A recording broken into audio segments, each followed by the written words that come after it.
Bismillahirrahmanirrahim. Assalamualaikum warahmatullahi wabarakatuh. Alhamdulillah.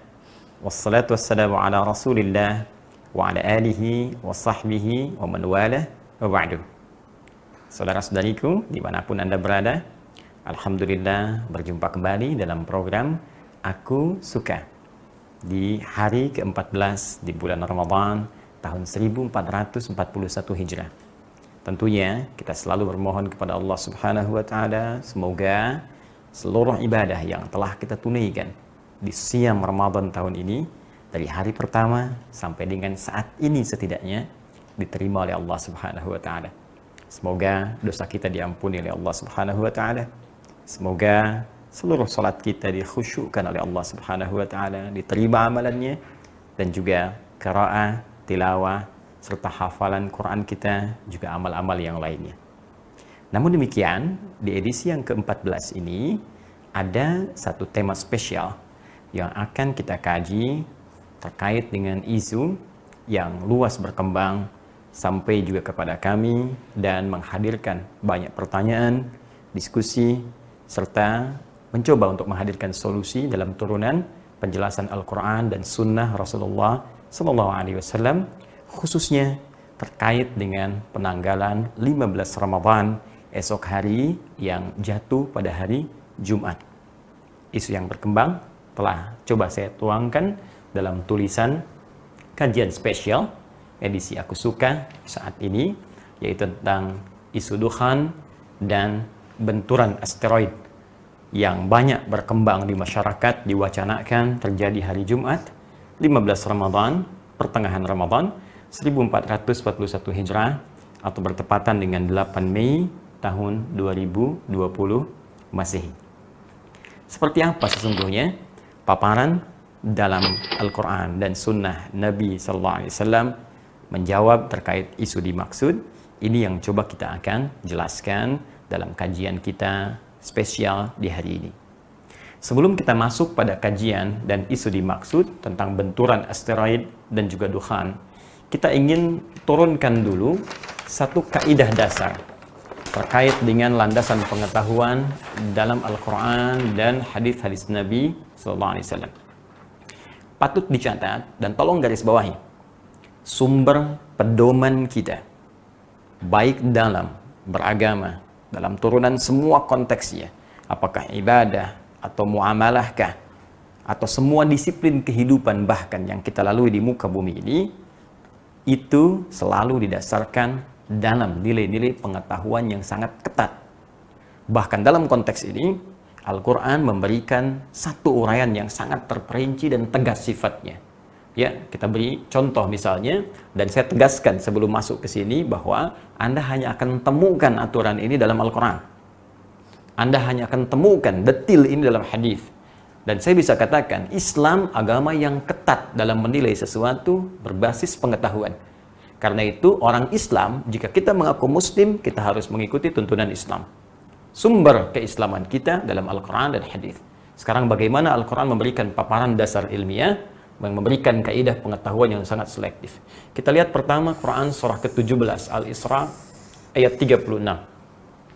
Allah menyampaikan, وَلَا تَقْفُ ma laysa laka bihi ilm inna as-sam'a wal basara wal fuada kullu ulaika kana anhu mas'ula.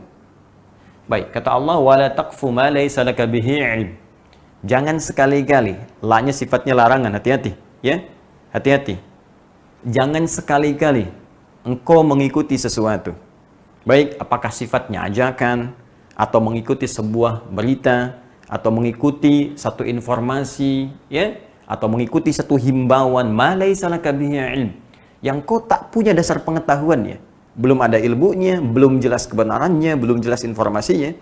Ya, orang yang latah mengikuti sesuatu dengan turunan tadi yang telah saya sebutkan, baik himbauan, informasi, ajakankah, perintahkah, nggak punya dasar ilmunya, inna sam'a wal basara wal fuad, sungguh sumber pengetahuan yang Allah berikan kepadanya saat ia hidup di dunia itu baik pendengaran. Hati-hati, ini sumber pengetahuan pertama, karena itu bayi bahkan yang baru dilahirkan sumber pengetahuannya pada pendengaran. Mata belum berfungsi maksimal, pendengaran menangkap informasi. Wal basara, dan penglihatan. Ya, kemudian wal fuad, dan akal, ya, untuk menangkap informasinya itu. Kullu ulaika kana anhu mas'ula. Satu saat akan dihisab, ditanya oleh Allah Subhanahu wa taala, kemana akalmu? Ya, kemana matamu? Kemana pendengaranmu? Kemana sumber informasimu? Kenapa enggak kau lacak dulu secara detail informasinya, baru engkau simpulkan langkahmu, apakah engkau akan ikuti, apakah engkau akan diam, kemudian kau bisa respon sesuai dengan akal sehat dan pandangan kebeningan jiwamu. Baik, ini bagian pertama. Jadi dasar di ayat ini, kaidah dasar dalam Islam, seluruh aktivitas itu, ya, mesti punya dasar ilmu. Nah, ini poinnya. Kaidah kedua, jika terjadi kasus, disebutkan di Quran surah ke-49 Al-Hujurat ayat yang ke-6. In ja'akum fasiqun, bahkan dibuka dengan kalimat iman. Ya, Allah sampaikan, ya ayyuhalladzina amanu, hei semua orang-orang yang beriman tanpa kecuali. Karena di sini menggunakan alladzina, disebutkan 1080 kali dalam Al-Quran. Ya, mencakup semua tanpa kecuali. Laki-laki, perempuan, besar, kecil, tua, muda, sepanjang dia punya iman. Bahkan panggilan nidanya, ya, disusulkan dengan ayyuha, 150 kali disebutkan dalam Al-Quran. Ayyunya menjadi munada, haknya tanbih, menguatkan, mengingatkan. Seakan Allah ingin mengatakan, hei semua pemilik iman, aku tekankan, aku ingatkan, hati-hati. Iman kita dipertaruhkan di sini. Ya, saya ingin berikan dasar kaidah dulu dalam Al-Quran. Jika ada informasi dibuka dengan kalimat panggilan iman, maka informasi yang disebutkan, baik berupa perintah, larangan, atau sekedar informasi yang sifatnya normatif, pemberitahuan berita, maaf sekali lagi, iman kita dipertaruhkan di sini.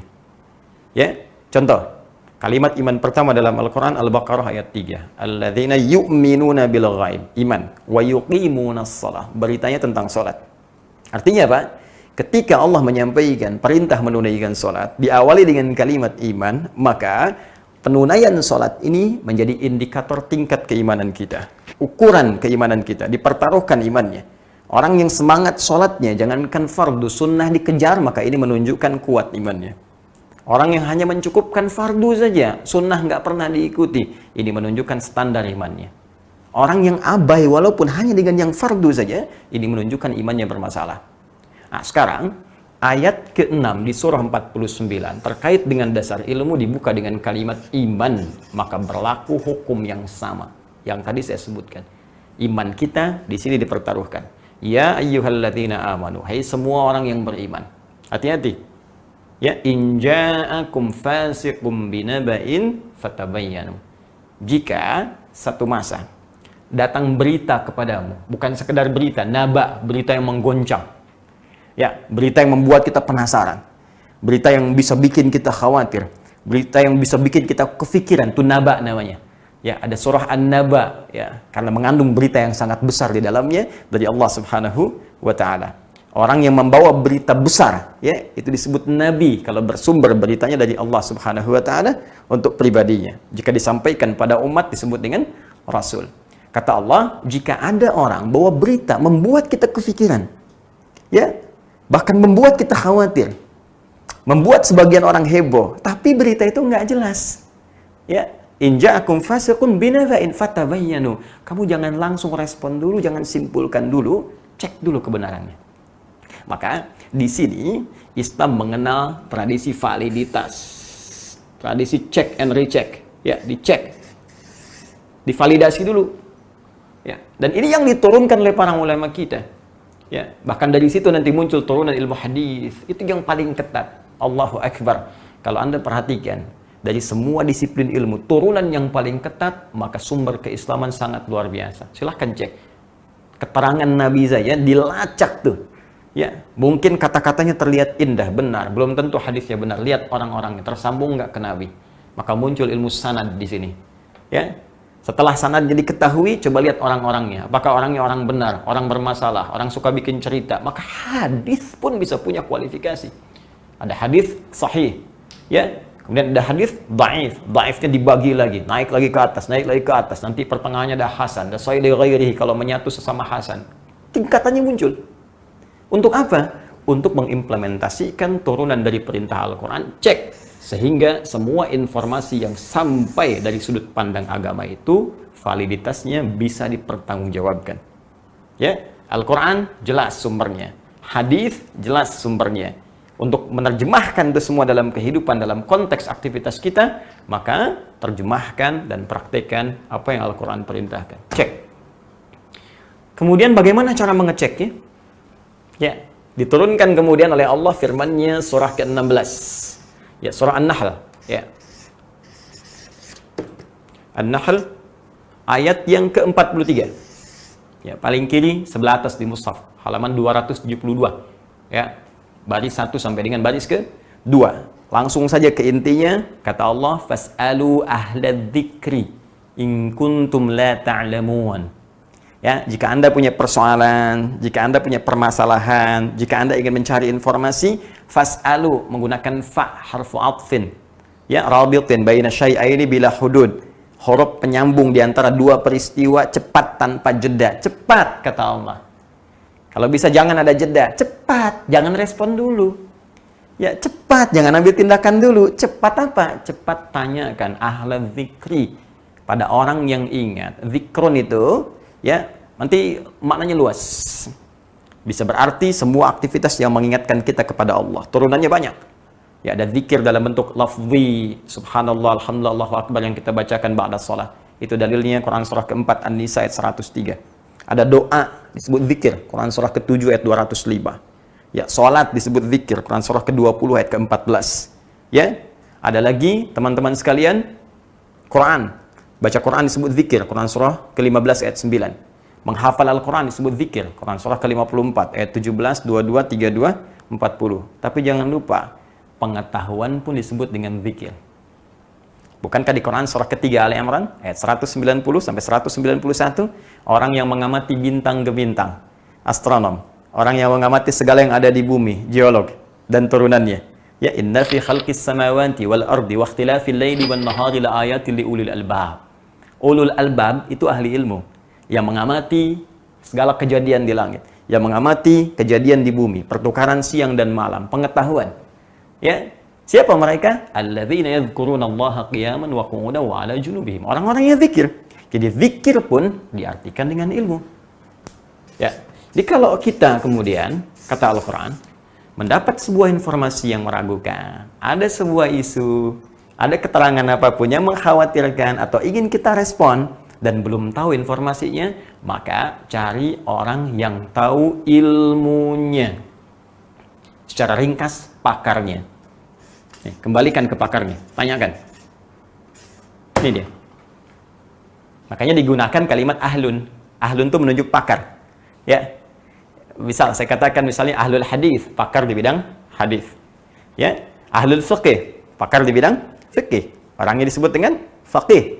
Ahlul tafsir, pakar di bidang tafsir. Orangnya disebut dengan mufassir. Itu ahlun namanya. Kata Allah dalam Al-Quran, in kuntum la ta'lamun. Jika engkau memang belum tahu, nggak ngerti, jangan simpulkan sendiri, jangan ambil respon. Ya, kembalikan kepada pakarnya. Sekarang persoalan kita di sini ada dua persoalan. Ya, satu, nah, kita ingin terapkan ini. Ya. Persoalan pertama terkait dengan benturan asteroid. Apakah benar hari Jumat tanggal 15 Ramadan, esok hari, pas pertengahan Ramadan tahun 1441 Hijrah, akan ada asteroid yang menabrak bumi sehingga menghasilkan satu benturan yang dahsyat, yang dari situ persoalan kedua muncul, menyebabkan dukhan, ya, yang menghadirkan rentetan peristiwa-peristiwa dan nestapa-nestapa yang mendalam.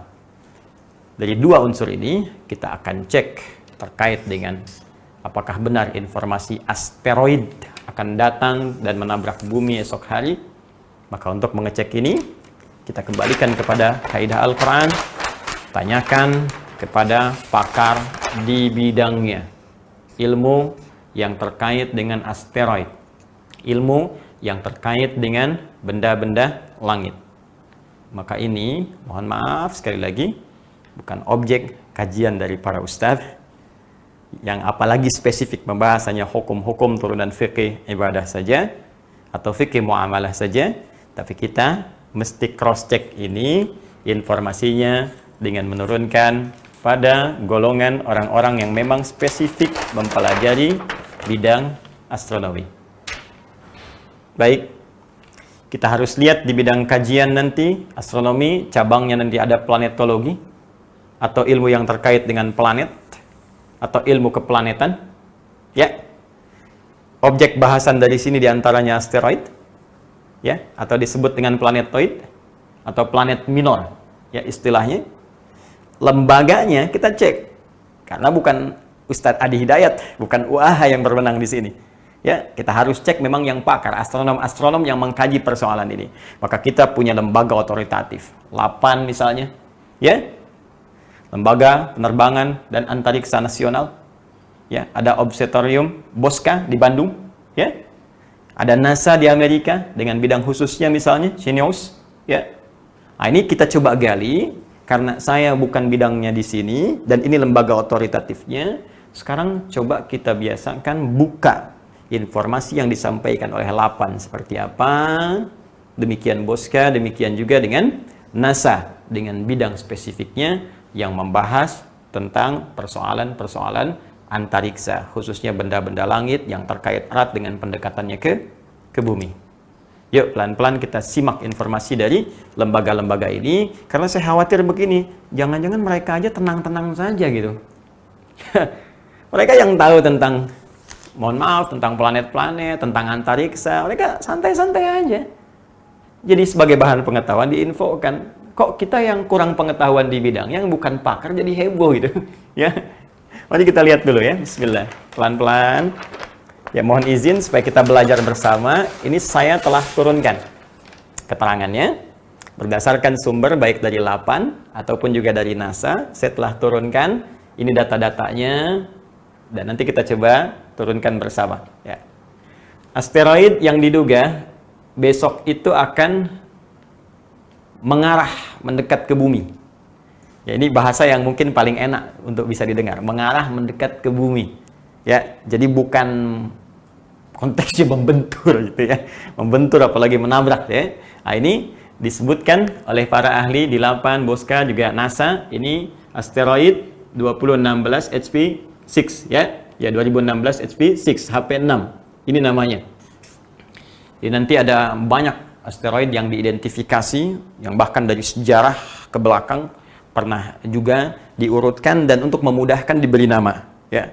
Misal nanti di tanggal 9 September, 14 September tahun lalu, ya ada juga kan yang mendekat ke arah bumi. Kemudian nanti di bulan Mei yang 2018, ingat saya juga ada juga. Ini jenisnya sama, yang 2018 dengan ini. Nah, ini yang hari Jumat, ya teman-teman, esok hari, yang diidentifikasi mendekat ke bumi. Nah, ini jenisnya. Lalu bagaimana datanya? Ya. Pertama, kecepatan ya.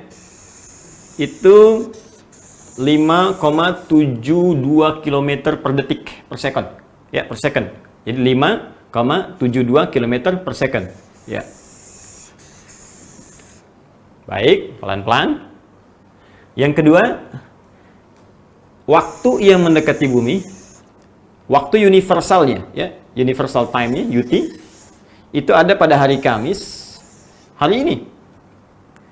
Pukul 21.48, tapi universal time, ya. Karena sifatnya universal time, maka kemudian ini kalau kita arahkan ke waktu Indonesia bagian barat, maka setidaknya jamnya akan serupa dengan jam 4.48 pada hari Jumat. Jumat subuh. Ya, tanggal berapa? 8 Mei 2020 bertepatan dengan 15 Ramadan. Baik. Jadi kalau kita katakan ada asteroid diidentifikasi asteroid 2016 HP6 dan kemudian punya kecepatan 5,72 km per second, ya, dia mendekati bumi pada hari Kamis pukul 21.48 universal time, waktu universal, atau hari Jumat, ya, subuh jam 4.48 waktu Indonesia bagian barat bersamaan dengan 15 Ramadan. Wah, ini bagaimana nih? Nabrak nggak kira-kira? Ya. Nah, belum selesai informasinya. Kita turunkan dulu informasi dimaksud supaya lebih bisa sempurna dan kita bisa pahami dengan jelas. Bismillahirrahmanirrahim. Yuk kita lihat. Nah, ini baru 2. 3. Jaraknya, walau kecepatannya 5,72 km per second, tapi jaraknya dari bumi 1,66 juta kilometer. Bayang nggak? Silakan ukur. Paling gampang gini, ngukurnya 4,3 kali jarak bumi ke bulan. Jadi Anda bayangkan nggak? Bulan saja yang berotasi ke bumi itu. Muter. Tandai nanti pasang surut, ya, gelombang yang ada di laut, pasang. Bisa kelihatan putar. Menentukan nanti dalam bulan Hijriah. Apakah 29 hari, 29,5 dibulatkan ke 30 atau ditarik ke 29. Itu kan berdasarkan nanti bulan. Ya, Hijriah, Qamariyah namanya. Baik, Anda bisa bayangkan bulan saja yang berputar, nggak pernah kita khawatirkan nabrak bumi. Ini ada benda jaraknya 4,3 kali bulan. Ke bumi 4 kali lebih dari bulan. Ya, detilnya 1,66 juta kilometer. Dan Anda jadi heboh gitu. Ya, saya ambil tadi, mohon maaf, di logika sederhana saja. Bulan, ya, setiap hari, malam, alhamdulillah kita bisa amati dalam waktu-waktu yang terang khususnya, punya jarak dengan kita. Dia berotasi ke bumi, ya. Alhamdulillah nggak pernah nabrak bumi, dan kita nggak pernah khawatir. Ada benda sekarang 4 kali jaraknya lebih jauh dibandingkan jarak bulan ke bumi, 4 kali lebih jauh. Ya, dan Anda khawatir benda itu nabrak bumi, kenapa nggak Anda khawatirkan bulan? Yes. Baik, ini data yang disampaikan oleh NASA, dari LAPAN, dari Boska, dan sejenisnya. Baik, yang paling menarik begini. Ini asteroid, ya, 2016 HP6 ini, 2016 HP6, ini pernah juga mendekati bumi, teman-teman.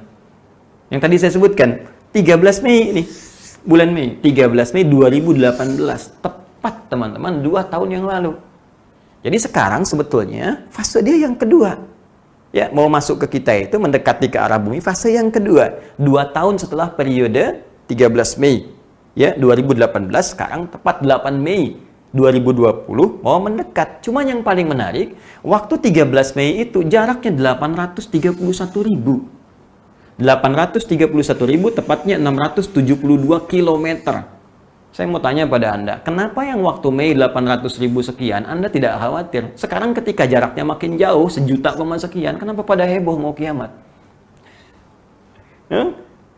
Baik, disinilah pentingnya kita mengamalkan isi Al-Quran secara benar. Oke, ini poinnya. Dan yang paling menarik, data dari LAPAN mengatakan, ini sulit untuk diamati. Tidak dapat diamati. Ya, magnitudonya, besarnya, jaraknya, segala rupanya sulit diamati. Dia tahunya udah lewat saja. Ya, ini keterangan LAPAN, bukan keterangan Adi Hidayat.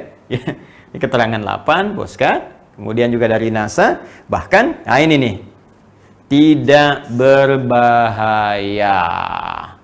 Ya, zero potential hazard. 0. Potensial bahayanya 0. Artinya apa?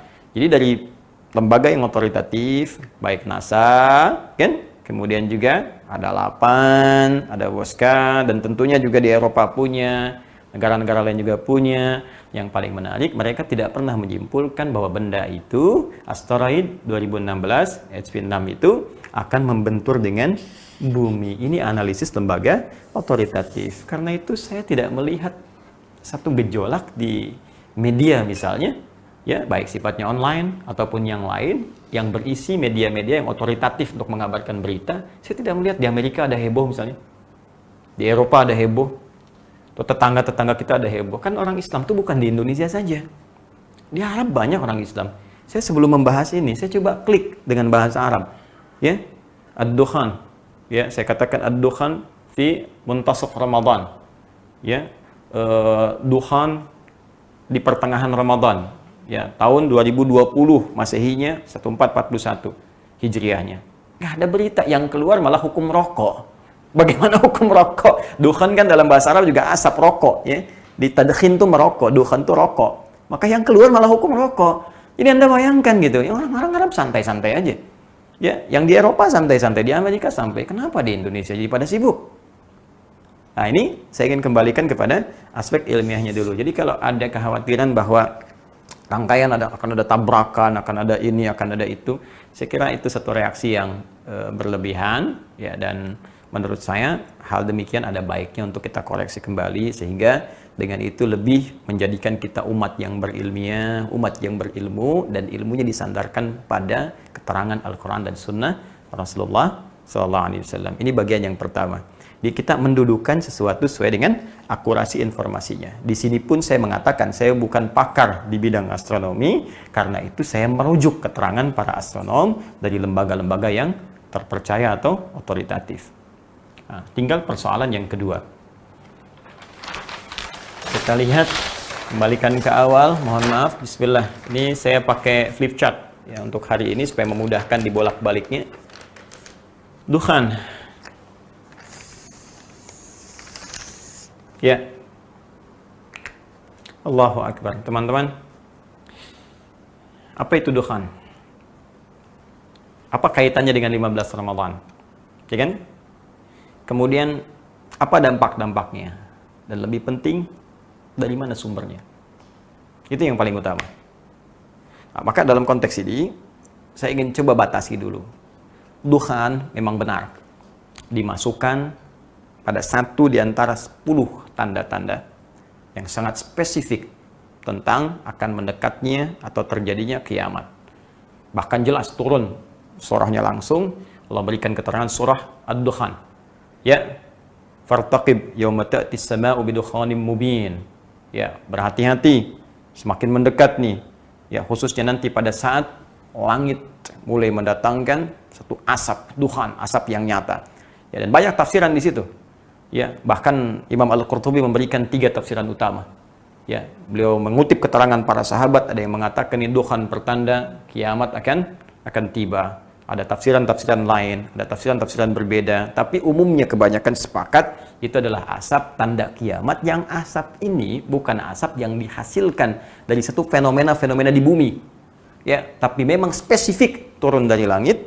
Makanya kalimat Qur'annya, ya, yauma ta'tis sama'u bidukhanim mubin. Pada hari saat langit mendatangkan asap yang menutupi wilayah-wilayah bumi sehingga gelap, padat, sesak, dan seterusnya, dan berlangsung dalam periode yang cukup lama. Tapi saya tidak akan masuk ke situ dulu. Apakah benar ada keterangan yang menyebutkan dukhan ini akan muncul di 15 Ramadan? Ini poinnya. Nah, sejauh ini informasi-informasi yang menyampaikan tentang kejadian 15 Ramadan itu bisa dilacak di satu kitab. Saya sudah cari kitabnya, saya sudah keluarkan langsung kepada intinya supaya mudah untuk bisa kita pahami. Kitabnya namanya Kitabul Fitan. Ini langsung saya print out-kan dan langsung keisinya ke dalam supaya saya bisa perkenalkan dengan lebih baik. Ini ya, Kitabul Fitan.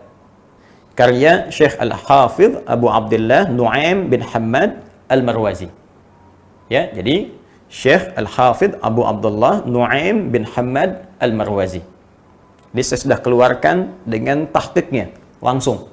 Ya, dari manuskripnya juga diambil di Britania di Inggris, ya, kemudian oleh muhaqqiq ini yang akan mengeditorialnya, ya, yang akan menganalisis naskahnya, diturunkan kembali sampai kemudian dicek validitasnya dan kaitan-kaitan dengan keaslian naskahnya, sampai juga penulisnya, biografinya, dan sebagainya. Secara singkat, pembahasan tentang tadi itu ada di halaman 228. Ini. Di nomor pembahasan 638, halaman 228. Ya. Di sini beliau menyampaikan informasi, kalau saya bacakan misalnya, baik. حدثنا أبو عمر عن أبي لهيعة قال حدثني عبد الوهاب ابن حسين عن محمد بن ثابت البناني عن أبيه عن الحارث الهمداني عن ابن مسعود رضي الله تعالى عنه عن النبي صلى الله عليه وسلم قال إذا كانت صيحة في رمضان فإنه يكون معمة في الشوال ya kemudian وتميز القبائل في ذي القعدة وتسفك الدماء في ذي الحجة والمحرم والمحرم. yaquluha thalathan hayhata hayhata yuqtalun nasu fiha harjan harjan. Qala qulna wa ma sayhatu ya Rasulullah.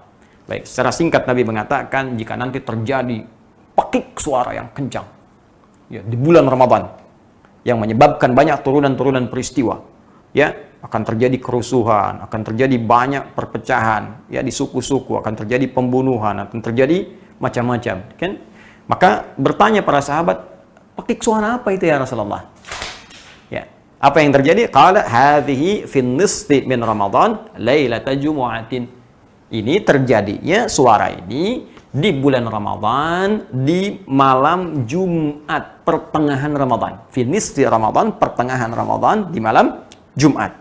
Baik, fatakunu huddatan, ya tuqidun naim, ya wa tuqidul qa'im. Maka ini akan menyebabkan orang tidur bisa bangun. Orang berdiri bisa duduk, saking kagetnya. Ya, secara singkat, saya ambil keterangan, secara singkat, ini panjang sekali, sampai ujungnya, sampai solusinya. Kalau itu tiba bagaimana? Ya, secara singkat, disampaikan tanggal 15 Ramadan atau pertengahan Ramadan, kemudian waktunya malam Jumat, akan terjadi pekik suara yang sangat kencang menyebabkan orang semua histeris, kaget, yang berdiri duduk, yang tidur bangun dan seterusnya, sampai dimintakan kalau fajarnya kemudian tiba langsung kunci pintunya, tutup celak-celaknya, berlindung di balik selimut, kemudian tutup telinga dan baca sebuah kalimat yang diajarkan Nabi sallallahu alaihi wasallam. Apa kalimatnya? Di sini Subhanal Quddus, Rabbunal Quddus. Ya, jadi dua kali disebutkan Subhanal Quddus, Rabbunal Quddus. Ini referensi yang digunakan. Yang kemudian dikait-kaitkan dengan persoalan dukhan. Jadi ada yang membawa konteks dukhan ini ke dalam pekik suara, disambungkan dengan asteroid tadi. Jadi kalau kita ingin lihat runtutannya, jadi skemanya, ya skema racikan pemikirannya, formulasinya begini. Diprediksi ada asteroid. Asteroid ini akan membentur bumi sehingga menimbulkan pekik suara yang sangat kencang. Dari sini muncul asap disebut dengan dukhan. Ya kan? Itu terjadi untuk bisa melegitimasi. Ini dicarilah dalil. Mana dalilnya? Pertengahan Ramadan, pas bersamaan harinya Jumat lagi. Disebutkannya pertengahan Ramadan. Referensi dari mana? Dari sini. Di formulasi pemikiran inilah yang menjadikan isu berkembang. Orang tidak melacak lagi. Apa kualitas informasi yang disampaikan ini? Validasinya apa? Karena ini disebutkan riwayat, apalagi hadis, maka kepakarannya pun bukan astronom. Ya, jadi jangan kebalik. Jangan astronom bicara hadis, jangan orang-orang hadis yang nggak tahu astronomi bicara astronomi. Mesti ada sinergi di sini. Nah, ini penting saya sampaikan kalimat saya ini secara umum, secara global. Karena kita ini kadang-kadang begini, kalau bicara kesehatan, kita semua ikut ke dokter. Dengar nasihat dokter. Ya, tentang ekonomi kita ikut masalah ekonom. Ya, apa pandangan ekonom begini kita ikuti. Tapi kalau sudah bincang agama, kayaknya semua jadi pakar gitu. Ini ngasih fatwa. Ini yang paling bahaya. Padahal urusan agama itu yang paling kompleks, lebih daripada eksak itu. Ya, ini kompleks sifatnya dan bukan hanya membahas persoalan fisik, tapi metafisik. Bahkan dimensinya bisa lepas daripada dimensi dunia, lebih jauh lagi. Karena itu kita kembalikan analisis ini kepada pakarnya di bidang hadis, yaitu ahli hadis yang bisa menilai riwayat ini. Yuk kita lihat komentar para ahli hadis. Sebetulnya kalau teman-teman punya kitab ini, itu sebelum masuk ke mukaddimah, begitu dibuka, ini yang tampil pertama di depan, ya makanya saya coba printkan supaya bisa ketahuan, ya ini kopinya. Kemudian setelah itu nanti ada tampilan jilid yang pertama, Al-Mujallad Al-Awwal. Ini saya buka. Nah, ini Kitabul Fitan Al-Mujallad Al-Awwal. Ya. Setelah itu, sebelum masuk ke mukaddimah, muncul komentar dulu para ahli hadis, dimunculkan di sini oleh pentahqiqnya mengenai kualitas hadis-hadis yang ditampilkan di buku ini keseluruhan. Bagaimana kualitasnya? Sehingga ini menjadi pesan yang kuat untuk kita. Bagaimana menilai ya keterangan informasi yang sampai di buku ini supaya kita tahu, jangan salah baca nantinya. Anda baca hadis-hadis palsu, al-mawdu'at misalnya kan, lalu disimpulkan hadis Nabi ini, padahal buku itu dituliskan untuk memberi info kepada kita. Ini hati-hati, ini ada hadis palsu. Ya, jelas sampai di sini. Jadi bukan berarti hadis palsunya harus dimunculkan, tapi untuk diketahui ini hadis palsu. Karena itu, dalam konteks kitab ini pun qalu fil mu'allif wal mu'allaf. Komentar ya tentang para pakar khususnya ahli hadis fil muallif mengenai pengarang buku ini. Ya, tadi Syekh Abu Abdullah Nu'aim bin Muhammad Al-Marwazi. Kemudian wal muallaf dan kitab ininya apa komentar mereka? Saya bacakan. 1. Al-Imam An-Nasa'i. Jelas beliau ahli hadis. Apa komentar beliau? Ya, beliau penulis Sunan An-Nasa'i, ya. Qad kathura tafarruduhu 'anil a'immah al-ma'rufin bi ahaditsa katsiratin. Fasara fi haddi man la yuhtajju bihi. Beliau ini, ya, Abu Abdullah Nu'aim bin Muhammad ini Al-Marwazi, kata Imam An-Nasa'i, qad kathura tafarruduhu 'anil a'immah al-ma'rufin. Ini sering banyak beda dengan para imam-imam ahli hadis yang populer, yang otoritatif. Ini saling menyelisihi. Ya, saling menyelisih riwayat, dan kaidah dalam ilmu hadis jelas mengatakan kalau ada satu riwayat menyelisihi yang lain yang lebih thiqah, lebih populer, lebih kredibel, lebih diketahui, apalagi tidak jelas misalnya, maka yang ini yang menyelisihi ditinggalkan. Ya, karena itu bi ahaditsa katsiratin, banyak riwayat-riwayat hadis-hadis yang diriwayatkan oleh beliau ini menyelisihi imam-imam yang lain yang lebih otoritatif. Fasara fi haddi man la yuhtajju bihi, maka jadilah beliau ini, ya, dalam konteks hadis-hadisnya tidak bisa dijadikan hujjah. Nah, Imam An-Nasai imam, dia cuma ustad. Wah, Ustad Adi Hidayat ini imam, jelas, ya, ikut ustad, ikut imam, ya jelas saya pun ikut ini, apalagi Anda yang bukan ustad, imam juga bukan, gitu ya. Baik, kata beliau, hadis-hadis yang masuk di sini itu tidak bisa dijadikan dalil. Secara gampangnya ditolak. Secara gampangnya abaikan aja. Ya, secara singkatnya nggak usah panik, tinggalin aja. Ya, baik. Lanjut. Imam Maslamah Ibnu Qasim, ya, masya Allah beliau juga pakar di bidang hadis. Walahu ahaditsu munkarah, ya, walahu ahaditsu munkaratun fil malahim infarada biha. Disampaikan lagi, ini menguatkan pendapat Al-Imam An-Nasa'i. Ya, kata beliau siapa? Abu Nu'aim ini, ya, Abu Nu'aim ini, ya, Allah yahfaz, Allah yarhamhu, ya, memiliki banyak hadis-hadis munkarah yang ditolak. Fil malahim, dalam bab malahim, ya, wa tafarrada biha, dan cuman beliau yang nulis sendiri, yang lain enggak. Ini menarik, ya. Jadi kadang-kadang sering nulis-nulis riwayat-riwayat yang lain tuh nggak dapet nih hadisnya dari mana gitu. Cuma ini yang menyendiri. Oke, teruskan lagi. Imam Az-Zahabi, ya, ini sangat lebih otoritatif lagi, ya, dalam konteks jarah wa ta'dil, dalam menilai apakah orang ini termasuk orang-orang otoritatif, kredibel atau bukan. Baik. Bagaimana keterangan beliau? Yuk kita lihat. Nu'aim, Allahu Akbar, min kibari awiyatil ilmi. Min kibari awiyatil ilmi.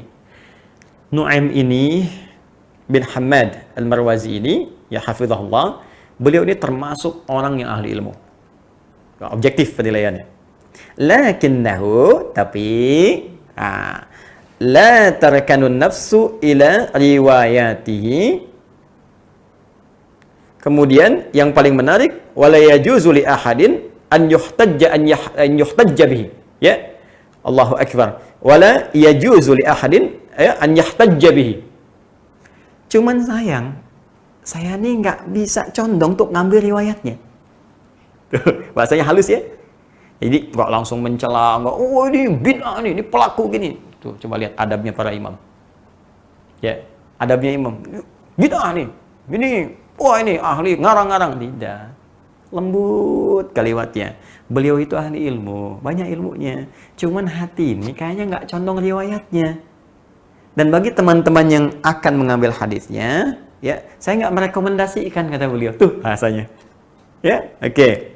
Waqad sannafa kitab al-fitan. Setelah itu beliau mengatakan beliau telah menulis kitab al-fitan. Fa'atta fihi bi'ajaiba wa manakira. Maka fa'atta fihi, maka beliau menghadirkan dalam kitab ini yang saya maksudkan tadi, ya, bi'ajaiba wa manakira, dengan berita-berita heboh dan hadis-hadis yang diingkari, atau informasi-informasi yang disandarkan pada Nabi tapi tidak diakui oleh para ulama. Jadi beliau, walaupun penulis kitab ini Abu Abdullah Nu'aim bin Muhammad Al-Marwazi mengatakan ini hadis dari Nabi SAW, tapi para ahli hadis menolaknya, menggolongkan ke dalam hal-hal yang harus diingkari, menyebutnya dengan sesuatu yang tidak digunakan sebagai hujjah, nggak bisa dipakai sebagai dalil, Bahkan ada yang lebih kencang mengatakan hadisnya palsu, dan seterusnya. Dan saran para ulama hadis bahkan sudah jangan terlalu serius. Kata para ulama hadis jangan terlalu serius. Tapi mohon maaf, kita pun mesti adil. Saya coba ingin tanya loh, teman-teman yang pernah menyampaikan riwayat ini, pernah lihat kitabnya nggak? Itu pertanyaan saya. Jangan-jangan Anda sepotong-sepotong saja. Ambil, apalagi yang nggak pernah lihat sama sekali, heboh, awas besok dukhon aja nggak tahu Anda apa. Saya mau tanya, Anda saja yang meriwayatkan informasi ini, yang menyampaikan, pernah lihat kitab itu nggak? Dugaan saya, besar kemungkinan belum pernah lihat. Dalam arti melihat itu benar-benar membaca dengan teliti. Ya, kalau lihat begini, Anda barusan lihat juga, oh lihat Ustadz. Ya. Yang saya maksudkan membaca dengan teliti. Anda mesti ingat, di halaman tadi, teman-teman, 228 yang ini, yang hadis nomor 638, sebetulnya beliau pun bukan ingin menguraikan tentang peristiwa kiamat. Abu Nuaim ini bukan ingin berbicara tentang peristiwa kiamat. Anda mesti tahu, ini termasuk satu rangkaian dari 9 halaman pada sebuah judul yang beliau beri nama di halaman 224. Ini ada babnya. Apa babnya? Ma yudhkaru min alamati minas sama ma yudhkaru. Ya, hal yang akan disebutkan ini min alamati minas sama, termasuk tanda-tanda, ya, fenomena yang dapat nampak di langit, kelihatan dari langit, fiha, ya, fin qita'i mulki Banil Abbas. Tanda-tanda itu terkait dengan berakhirnya kekuasaan, ya, dinasti Abbasiyah, Bani Abbas. Jadi sebetulnya ini rangkaian, satu informasi dari rangkaian yang sangat banyak yang bercerita tentang berakhirnya kekhalifahan Bani Abbas itu. Diantaranya pernah terjadi satu pekikan besar yang terjadi pada bulan Ramadan. Dan kalau Anda baca di sini ada jelas dari yang bagian pertamanya. Ya, kalau saya mau runtutkan begini, nomor 622, ya tadi kan 638, ini dari 622 dimulainya. Haddatsana al-Walid ibn Muslim, haddatsana Syekh an Yazid bin Walid al-Khuzai an Ka'ab qala alamatun qita'i mulki waladil Abbasi humratun tadhharu fi jawi as-sama' wa hadhihi takunu fi ma bainal 'ashri min Ramadan ila 15. Allahu akbar. Ya, disampaikan bahwa tanda-tanda akan berakhirnya kekuasaan dinasti Abbasiyah itu, ya, dari generasi-generasi Al-Abbas, humratun tadhharu fi jawi as-sama', ada kemerah-merahan tampak dari langit-langit, ya. Kemudian ini terjadi di antara tahun 10, di antara tanggal 10 sampai 15 di bulan Ramadan. Yang paling menarik, wawahiyatun fi ma bainal 20 ila rabi wal 20 min Ramadan. Dan ada juga diprediksi antara 20 sampai 24 ini. Jadi ini bukan hanya bicara tentang 15, bicara dari 10, bicara dari 15, bicara dari 20, bicara dari sampai 24. Cuma nanti ini ditambah-tambah dengan cerita-cerita. Bahkan nanti ada juga keterangan terjadi di masa kekhalifahan atau kepemimpinan As-Sufyani yang kedua. Sudah pernah kejadian dulu. Gitu. Jadi ini pun sebetulnya bukan ingin bicara dukhan. Kitab ini bukan bicara tentang kiamat. Jadi tidak relevan.